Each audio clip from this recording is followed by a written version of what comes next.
বিসমিল্লাহির রহমানির রহিম। দেশ ও দেশের বাইরে থেকে যে যেখান থেকে দেখছেন বা দেখছেন না, সবাইকে আমার পক্ষ থেকে জানাই আসসালামু আলাইকুম। এই গরমের মধ্যে আপনারা কেমন আছেন? আজকে এই গরমের মধ্যে একটু প্রশান্তি খাবার খেলে কেমন হয় আয়াত বলো। আজকে আমরা না দই চিড়া খাবো, কারণ বাইরে থেকে ওটা কিনাই না খাওয়াটা আমার মনে হয় স্বাস্থ্যের জন্য ভালো না। তাহলে আজকে আমরা এত গরম, এই গরমের জন্য আমরা বাসায় তৈরি করি।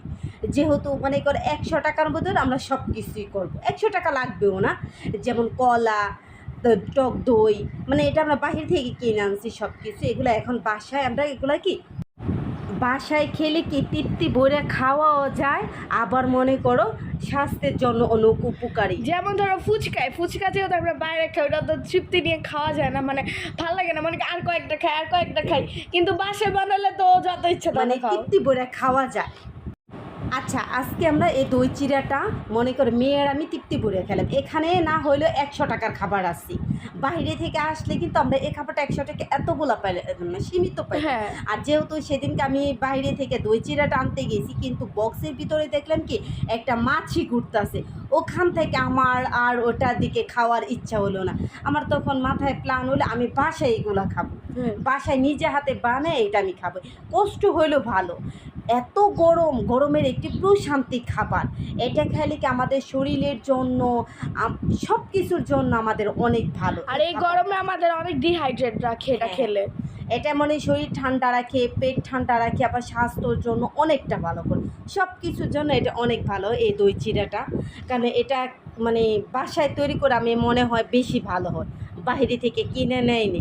একটু কষ্ট হইলো, বাসায় মিলে পরিবার সবাই মিলে ফ্যামিলিতে তৃপ্তি সহকারে খাওয়াও যায়, আবার খাবারটাও কি সুস্বাস্থ্য হলো। এই খাবারগুলা খাইতে চাইতো না, মানে আমি অনেক কষ্ট করে আমার মেয়েকে এই খাবারগুলা খাওয়া শিখেছি, কিন্তু আমার মেয়ের একসময় এই খাবারগুলো অপছন্দ ছিল। কিন্তু আমাদের স্বাস্থ্যের জন্য তো এই খাবারগুলো অনেক উপকারী। এই কারণে আপনাদের বাচ্চাদের চেষ্টা করবেন এভাবে অল্প অল্প করে খাওয়ার জন্য, মানে ওদের স্বাস্থ্যের জন্য অনেক ভালো। না, আমার মেয়ে সকাল ভোর 9টায় স্কুল যা আসে হলো সন্ধ্যা 6টা, তাহলে সারাদিন ওর এই হয়েটা হয়। আর অনেক সময় কি আমাদের ঘরে চাদরগুলো না অনেক দিন ধরে ইউজ করলে না চাদরগুলো কিন্তু তেনা তেনা হয়ে যায়, নরম হয়ে যায়। আমার পাশের বাড়ির ফ্ল্যাটের ভাবি কি বললো, কয় কি এই ভাবি করো যে চাদরগুলো করে দেখবো টান টান হবে, আর ইস্তারির মতো মনে হবে। চাদরগুলো কি তাড়াতাড়ি নরম হয় না আর ময়লা হয় না, কারণ আমার চাদর ধুইতে দিতে আমার আর ভালো লাগে না। এই টেকনিকটা আমি ফলো করলাম, দেখি হ্যাঁ ঠিকই তো। আমি চাদর যে চাদর মানে 1 সপ্তাহ লাগতো, ওই চাদর আমি 15 দিন আমি একটা চাদর উঠে, আমার চাদরটা খুব সুন্দর। এই কারণে এই টেকনিকটা আপনাদের সাথে আমি শেয়ার করলাম। এই বাসায় ট্রাই করে দেখেন। আমরা ভাতের মাড় আর পানি, অর্ধেক ভাতের মাড় আর অর্ধেক পানি দিয়া এই চাদরগুলো পানি মিক্স করে এই চাদরগুলো এভাবে করে ওটা চিপড়াইবেন, ওটাকে ঝরায় রাখবেন। তাহলে এভাবে করলে আপনি অবশ্যই এভাবে বাসায় একবার হলেও ট্রাই করবেন, আমার কথার সাথে মিল হয় কি না। আর আমি যখনই সময় পাই বাসায়, মানে আমি কাজগুলো অগ্রিম কাজগুলো কি আগায় রাখি, মানে এই যে আমি মেয়ের জন্যতে 2টা 3 পিস কাটছি, এই কাজগুলোকে আমি কাইটা রেখে দিলাম। যখন আমি সময় পাই ফ্রি হই তখন আমি মানে এই কাজগুলো করি।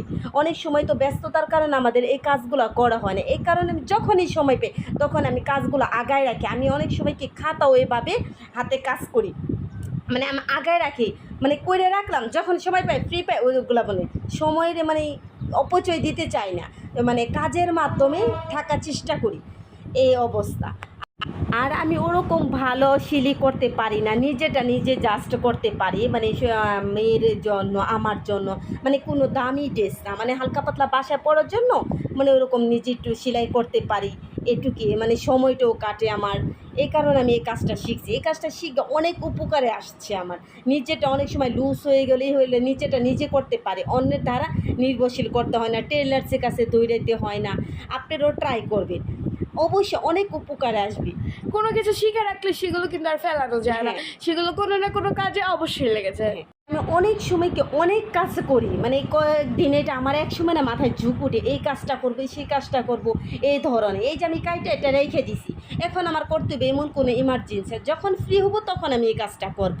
তারপরে এই যে আমার এই সাদা মাটা এইটা আমি একটা হালকা একটু লেস লাগালাম, তখন আমি কী করলাম একটা ড্রেস তখন সাথে সাথে সেলাই করলাম, যেহেতু আমার সময় আছে তো এই সময় করে সেলাই, তারপরে একটু হালকা পাতলা কাজ করে দিলাম। আমি আবার একটু কাজ করতে ভালো লাগে। জন্য নিজে সেলাই করে নিজে হাতে কাজ করে যে মেয়েকে পড়ায় ওটা আনন্দই অন্যরকম।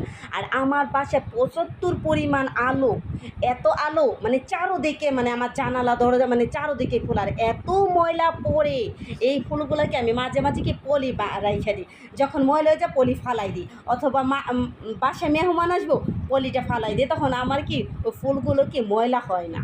আর আজকে এত গরম কিচেন রুমে যাওয়াই যায় না, এই কারণে কি আমি আজকে হালকা পাতলা খাবার খেয়েছি, ভর্তা ডাল। আজকে খাবারগুলো খেয়ে মনে অনেক প্রশান্তি তৃপ্তি সহকারে খেয়েছি আজকে, অনেক দিন পরে ডাল ভর্তা খেয়ে মনে এই ভালো লাগলো। এত গরম, আম্মু বলতেছে, মেয়ে বলতেছে আম্মু একটু লাচ্ছি বানাও না, অনেক গরম। এসে কলা দিয়ে টক দই দিয়ে মেয়েকে লাচ্ছি বানাই দিলাম। আজকে আমরা সব ঠান্ডা ঠান্ডা খাবার খেয়েছি, এত গরম, প্রচুর পরিমাণ গরম, শান্তির মানে সারাক্ষণ শান্তি খুঁজছি।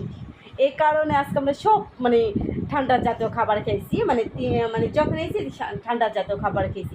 রাত্রে আবার আইসক্রিমও বানাইছি, তখন মানে বলতেছে আম্মু আইসক্রিম বানাও, তখন আমি কিন্তু চলো আমরা আইসক্রিম বানাই, মানে ঘরে কলা আসলো, তারপরে দুধ আসলো, এইগুলো দিয়ে যেভাবে আমি ঘরোয়াভাবে আইসক্রিম বানাই না ওভাবে আইসক্রিম বানাইছে।